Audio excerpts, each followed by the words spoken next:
I can enjoy the car once again. Next step, exhaust.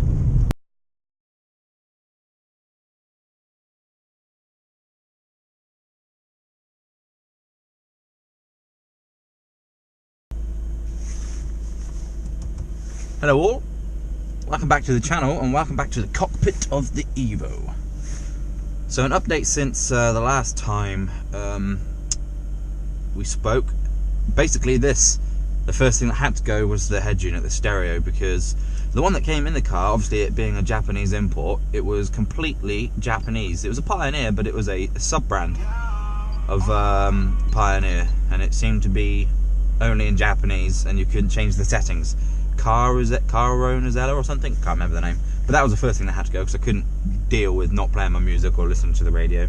Simple swap, the old one came straight out, and the new one, which is pretty much the same, exact same model, maybe slightly updated, but obviously a fully English version of it. But that went straight in. I had to get a harness behind it just to do, and it all wired up. The speakers in the back, probably can't see because it's really early in the morning. All works wonderfully. It's Apple CarPlay, so I can plug my phone into it, and Bluetooth, all that fun jazz. But yeah, really happy with it. I would have filmed it, but there was not really any point. There's millions of videos of people changing stereos quite a lot on Evos, so no point for that. But today, the main quest is to take Ico, that's what I named the Evo, into the garage, because there's two things that, since picking up the car, I've noticed. One is at low speeds, or even high speeds now, but when I'm turning the steering wheel, there's a slight knocking coming from the front. I think it's bushings, or I think the diff bolts are going, but I'm taking it into the garage to have that looked at anyway. Hopefully it's not a really expensive fix and it should just be replacing a few bolts or maybe drop links or something, but they're going to give it a once over. It's a friendly garage that my family have used for years and years, so they're happy to take in cars we've bought and just have a look to see what does need to be done, and then go ahead and do it if we tell them to. The second thing, the car judders sometimes when I'm, putting the foot flat to the floor and the turbo's kicking in. I believe it might be, I think, the turbo actuator arm. Apparently, reading a lot of the Evo forums and speaking to other Evo owners, that can happen on these cars after several years. The actuator arm or something in there anyway, can maybe go rusty or get dirty. I think maybe a pressure pipe can start to build up dust, and the sensor thinks that this is when it's on high boost. The sensor thinks it's building too much boost, so it cuts off the power to the turbo a little bit, as a safety measure to stop it blowing up.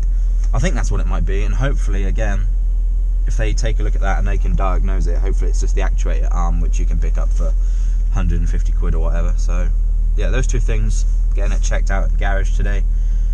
As I said, hopefully it's not something seriously expensive. Just letting the car warm up, we'll get it out of the garage. Fits in the garage wonderfully, love it. Ooh, the dustbin men have been great. So yeah, that's the plan for today. I'll keep you updated. I'll probably video the drive there as well. It'd be nice to do a night-time-ish drive, even though it's 7 in the morning. But yeah, see you in a minute.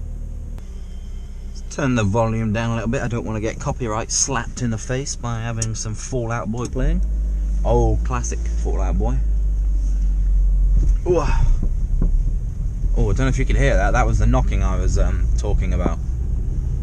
I'll see if I can get it to do it again at the end of this road. Ooh, dustbin.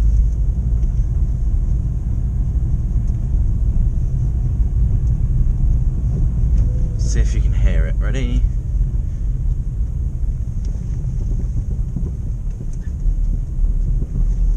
Ooh, sounds a bit worse there because it's quite a bumpy road.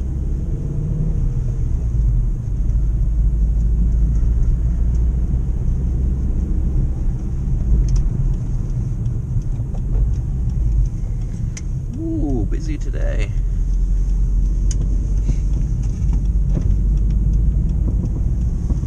See, I'm not sure if that will get picked up in the video, but the noise is really quite obvious.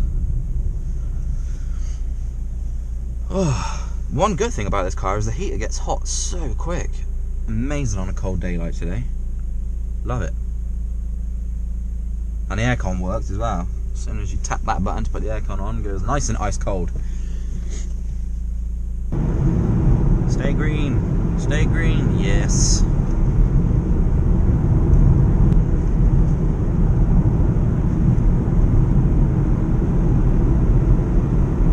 One of my favourite things about this car is looking in the mirror. You can probably just see my, you can't see anything, it's too dark. Looking in the mirror and just seeing that big spoiler out the back. It's a stock spoiler, but I love seeing it, even though it's just at the right height to block off most people's faces in cars behind me, so I can't see if they're angry at me or whatever. But yeah, I love looking in the mirror and just seeing it there. In fact, I think every angle on this car, there's something new I keep finding and I just fall in love with. I love it so much. Stay green. Nice, been lucky this morning. Those lights always turn red.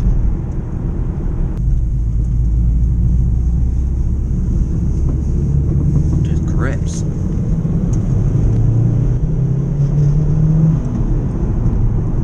There we go, there was the turbo judder in again. I don't know if you can see it in the car, the front end bobbing up and down. But let's see what the garage says. I'm almost there, so I'll update you chaps once they've rung me up and let me know what is potentially wrong with the car.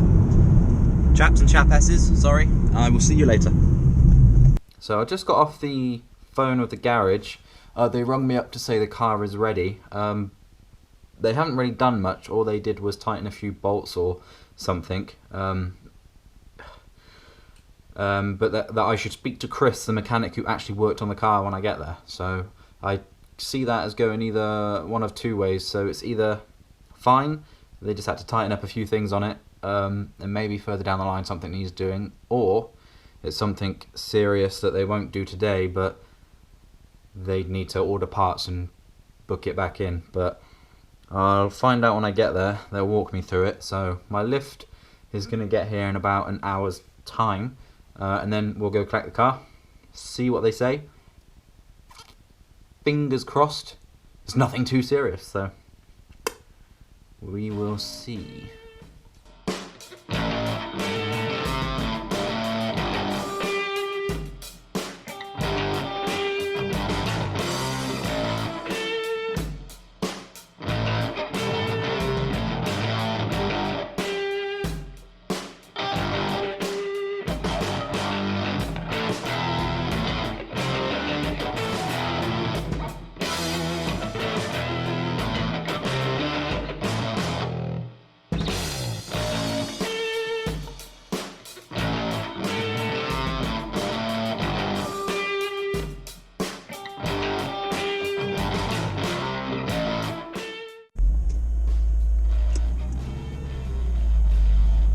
Right guys and girls, oh look at that, no noise when turning, that's amazing. Ugh. Sorry, the garage has adjusted the seat, let me put it back a little bit. Oh, too far. There we go. Right, so yeah, I'm at the garage, just picked it up, guys walked me through it. So basically the noise from when I was turning at speed or at low speed was because all the plastic on the inside of the front bumper, so all the like trimming like on the front wheel arch bit, was loose, and every time I was turning the steering wheel it was just knocking against the tyres and making that knocking sound, like the plastic was catching and flapping back. So he had it up on the ramps to look underneath it, and that's how he worked that out. And it looks like at some point recently, I would assume, the car had just been curbed on a high curb. The front bumper may have just hit the curb slightly and popped in, but it was enough pressure. Oh, I hate this bump. It was enough pressure to just push the bumper in enough for all the really flimsy, fragile plastic clips that hold it all together to just shatter. So all the lining on the underside was loose, and that's what was causing the knocking noise. So he spent about an hour putting all that back on, reapplying some new stronger clips for that, and the noise is all gone. He also did his typical thorough look through at the car, all the mechanics and underneath and everything, and he says it's bang on. The motor's perfect, runs smoothly, the gearbox is fine, nothing wrong with it at all. The only thing, and it's a small thing, it's just typical age-related problems. Well, not problems, just something age-related with all cars really, but there's a very, very small amount of play on the offside, or near side front wheel bearing. But he says it's literally only just started and there's no point changing it now.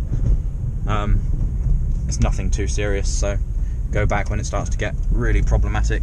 But apart from that, solid, all good. So I'm quite happy. Now I just need to pop to a shop, a camera store nearby, to pick up some prints I've had ordered. Should be just around the corner. But yeah, so basically, all good. Cost me 70 quid for all of that to be done, which is absolutely, it's basically labour. So yeah, I'm happy. I can enjoy the car once again. Next step, exhaust. Getting that ordered, can't wait. After that, air intake or induction kit, the HKS one.